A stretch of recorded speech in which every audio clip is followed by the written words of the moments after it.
Manon Cadwaladr, dwi'n gyfarwyddwr yn cwmni cyfieithu Cymen.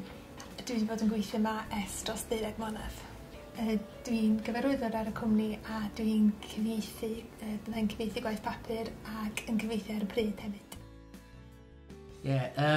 Nenw i Ale Jones, i fi'n gydberchennog gyda Manon yn Cymen. Fi wedi bod yn gweithio yma ers 3 blynedd ar 10 erbyn hyn. Mae Cymen yn darparu 2 brif wasanaeth, gwasanaeth cyfieithu testun a gwasanaeth cyfieithu ar y pryd. Bydd cwsmeriad yn anfon dogfennau ato ni, a fyddwn ni'n darparu cyfieithu Saesneg neu Cymraeg yn ôl gofyn ac yn dychwelyd y gwaith yn atyn nhw, neu dyn ni yn mynd allan i gyfarfodydd i ddarparu gwasanaeth cyfieithu ar y pryd.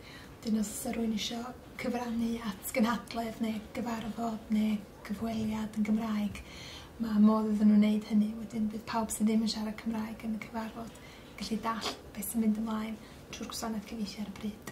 Cwmni cyfieithu yw Cymen. Ni'n cyfieithu gwaith testun a rhan fwyaf yn gwaith i'n fwy wneud â cyfieithu ar y pryd. Hynny yw bod ni'n mynd i gyfarfodydd a bod ni'n siarad dros headsets i bobl sydd ddim yn deall Cymraeg.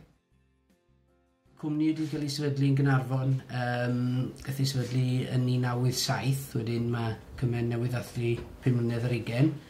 A mae wedi bod yn tyfu ers 1987,